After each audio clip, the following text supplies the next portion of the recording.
श्री हरिवंश। पृथु ने कहा, वसुधे, जो पुरुष इस संसार में अपने या पराये किसी भी एक व्यक्ति के लिए बहुत से जीवों का वध करता है, उसे ही यहाँ पाप लगता है। भद्रे, जिस पापी व्यक्ति के मारे जाने से बहुत से प्राणियों को सुख मिलता हो, उसको मारने से न तो पाप लगता है और न उपपातक ही। यहाँ दुष्टा का व्यवहार करने वाले एक व्यक्ति का वध करने से बहुत से मनुष्यों का कल्याण हो, वहाँ उसका वध करना पुण्य प्रद ही है। अतः वसुंधरे, यदि आज तू जगत का हित करने वाले मेरे वचनों को नहीं मानती है, तो मैं प्रजा के हित के लिए तेरा अवश्य वध कर डालूंगा। तू आज मेरे शासन से परान्मुख हो रही है, अतः आज तुझे बाण से मारकर अपने देह को ही फैलाकर मैं उस पर चिरकाल तक प्रजा को धारण करूंगा।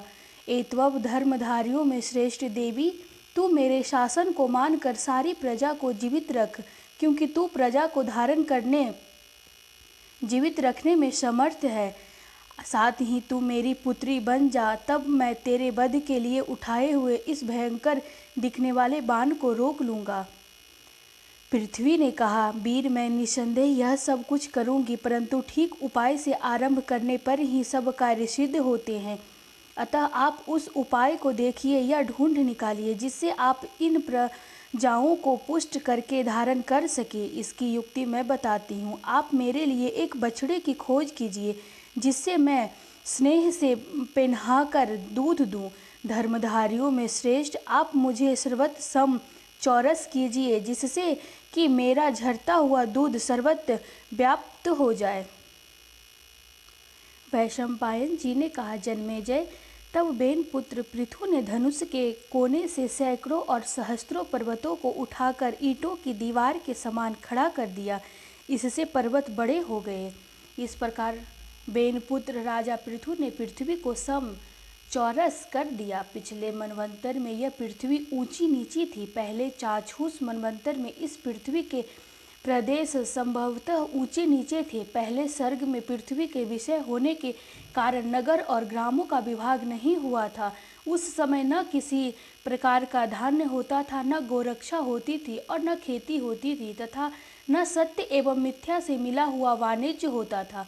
उस समय न लोभ था, न मत्सर। राजेंद्र, इस वर्तमान वैवस्वत मनवंतर के आने पर बेन पुत्र पृथ्वी के समय से ही इन सभी वस्तुओं की उत्पत्ति हुई है। निष्पाप नरेश, जहाँ जहाँ यह भूमि सम हो गई, वहाँ वहाँ प्रजा ने रहना पसंद किया। हमने ऐसा सुना है कि बेन पुत्र पृथु द्वारा भूमि का दोहन होने से पहले प्रजाओं का आहार फल और मूल था, तथा वह भी उन्हें बड़ी कठिनता से मिलता था। पुरुष श्रेष्ठ बेन पुत्र प्रतापी पृथु ने प्रभु स्वयंभू मनु को बछड़ा बनाकर पृथ्वी से सब प्रकार के धान्यों को अपने हाथ में ही दूहा। तात उस दिन से सब प्रजा उसी अन्न से आज तक बढ़ रही है। भारत, सुना है कि ऋषियों ने भी भूमि को दूहा था। उस समय सोम उनका बछड़ा हुआ। अंगिरा के पुत्र महातेजस्वी बृहस्पति दूहने वाले बने और छंद वेद पात्र बने थे। तपोमय शाश्वत ब्रह्म अनुपम दुग्ध के प्रकट रूप में हुआ था। यह भी सुना जाता है कि फिर इंद्र आदि देवताओं ने भी सुवर्ण का पात्र लेकर इस पृथ्वी को दूहा था। उस समय इंद्र बछड़ा और भगवान सूर्य दूहने वाले बने, तथा पुष्टि कारक अमृत रूपी क्षीर प्रकट हुआ, जिससे देवता सदा जीवित रहते हैं। सुना है कि फिर अतुल पराक्रमी पितरों ने भी पृथ्वी को दूहा था। उन्होंने चांदी का पात्र लेकर स्वधा रूपी दूध का दोहन किया था। प्रतापी विवस्वान पुत्र यम उनका बछड़ा बने और लोकों का अंत करने वाला काल अंतक उनका दूहने वाला बना। नरोत्तम, फिर यह भी सुना जाता है कि नागों ने तक्षक को वत्स बनाकर लाबू तुम्बी के पात्रों को लेकर विषय रूपी दूध दूहा था। भरत श्रेष्ठ भूपाल, उस समय दूहने वाला नाग एरावत था और सर्पों ने प्रतापी धृतराष्ट्र को दूहने वाला बनाया था। जिनमें स्पष्ट रूप से विष झलकता है, ऐसे ये विशाल शरीर वाले सर्प उस विष से अपनी आजीविका चलाते हैं। ये इस विषय को खाते हैं और इस विष का प्रयोग कर दूसरा आहार प्राप्त करती हैं तथा ये सब विष रूपी बाल का सहारा लेकर इस संसार से अपनी प्रतिष्ठा बनाए हुए हैं। सुना जाता है कि असुरों ने भी लोहे का पात्र लेकर शत्रुओं को नष्ट करने वाली माया रूपी दूध को इस पृथ्वी से दूहा था।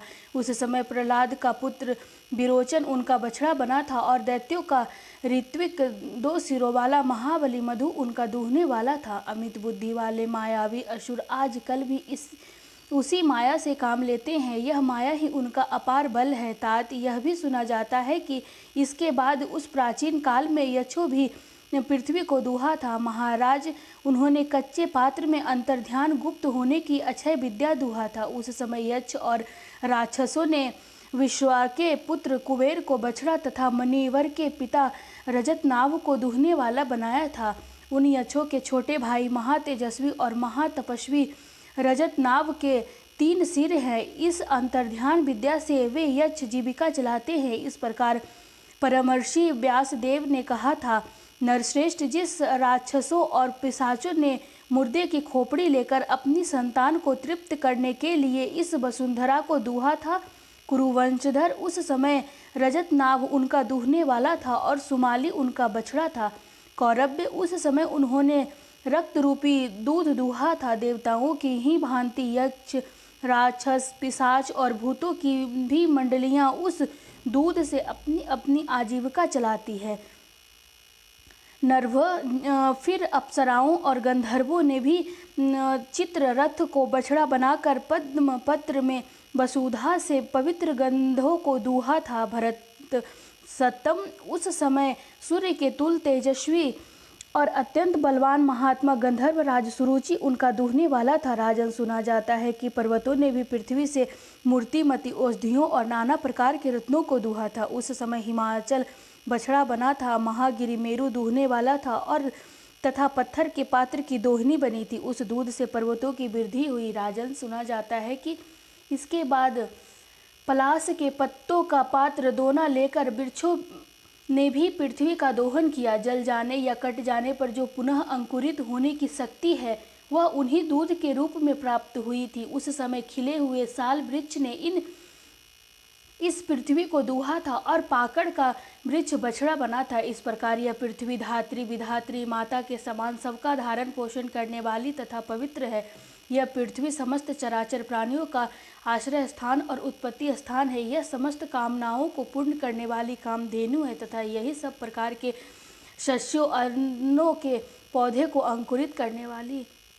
पहले यह समुद्र की सारी पृथ्वी मधु और कैठव के भेद चर्बी से भर गई थी, इसलिए मेदिनी नाम से विख्यात हुई। एतव यह पृथ्वी ब्रह्मवादियों द्वारा मेदिनी कही जाती है। भरतवंशी राजन, फिर बेन पुत्र राजा पृथु के पुत्री रूप में अंगीकार करने पर यह देवी उनकी पुत्री बन गई, इससे यह पृथ्वी कहलाई। इस पृथ्वी को पृथु ने अनेक भागों में विभक्त एवं शुद्ध किया। इसको अन्न आदि की खान बना दिया और समृद्धिशालिनी बनाकर इसे ग्रामों और नगरों की श्रेणियों से सुशोभित कर दिया। नृपश्रेष्ठ महाराज पृथु ऐसे प्रभावशाली थे तो अब सभी प्राणियों को निसंदेह उनकी पूजा तथा वंदना करनी चाहिए। वेद वेदांग के परगामी महात्मा ब्राह्मणों को भी ब्रह्म योनि एवं सनातन पुरुष पृथु के प्रति निश्चय ही नमस्कार करना चाहिए। पृथ्वी के स्वामित्व को चाहने वाले महाभाग्यवान राजाओं को भी आदि राजा बेनपुत्र प्रतापी पृथु को प्रणाम करना चाहिए। जो पराक्रमी राजा युद्ध में विजय चाहते हों उनको भी योद्धाओं में अग्रणी राजा पृथु को अवश्य प्रणाम करना चाहिए। जो योद्धा राजा पृथु का कीर्तन करके युद्ध में जाता है वो भयंकर संग्राम को कुशल पूर्वक जीत कर तर जाता है और यशस्वी होता है। वाणिज्य आदि से आजीविका चलाने वाले भगवान वैश्यों को भी चाहिए कि वे वृत्ति आजीविका प्रदान करने वाले महायशस्वी पृथु को अवश्य प्रणाम करें।